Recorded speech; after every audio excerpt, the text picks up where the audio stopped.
우리 국민의힘은 이태원 참사 유가족의 슬픔에 깊이 공감하고 유사한 사고가 다시 발생해서는 안 된다는 점에 이론의 여지 없이 동의합니다. 하지만 당대표 리스크에 이어 최근 터진 전당대회 돈봉투 사건으로 코너에 몰린 야권의 위기 타개와 내년 총선에서의 정치적 활용 목적으로 이태원 사고를 이용하려는 데에서는 결코 동의할 수가 없음을 밝힙니다.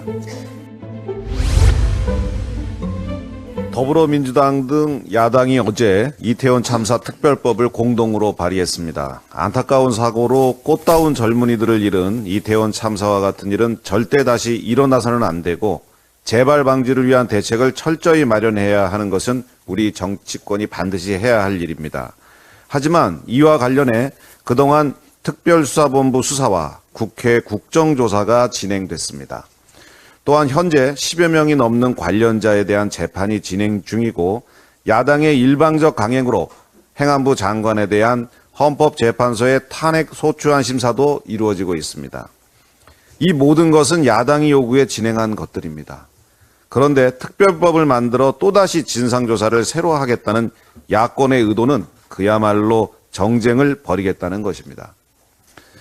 게다가 특별법은 내용상으로도 대단히 여러 가지 문제가 있는 지점들이 있습니다.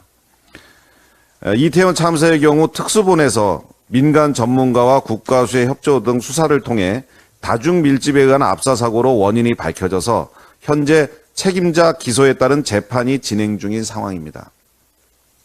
그럼에도 특별법안은 이태원 참사의 발생 원인, 수습 과정, 후속 조치 등 사실관계와 책임 소재의 진상을 밝힌다고 써놓고 있습니다.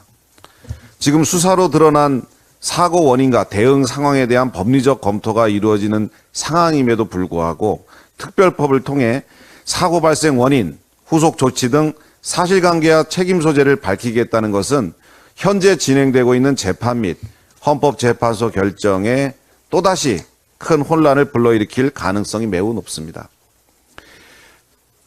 특별법은 이태원 참사 진상규명과 재발 방지를 위해 특별조사위원회를 구성하고 위원회는 직권으로 사건에 대한 진상규명조사를 수행토록 해놓고 있습니다.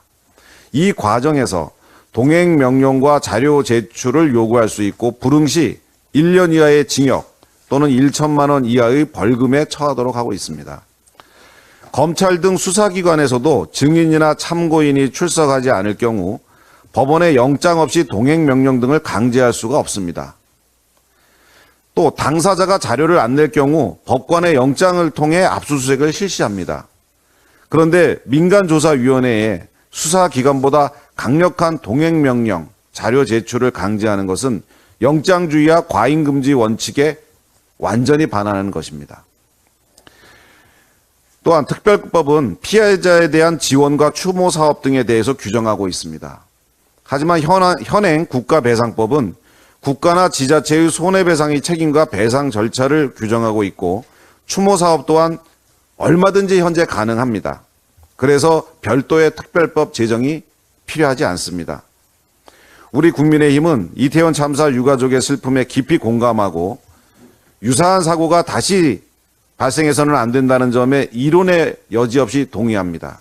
하지만 당대표 리스크에 이어 최근 터진 전당대회 돈봉투 사건으로 코너에 몰린 야권의 위기 타개와 내년 총선에서의 정치적 활용 목적으로 이태원 사고를 이용하려는 데에서는 결코 동의할 수가 없음을 밝힙니다.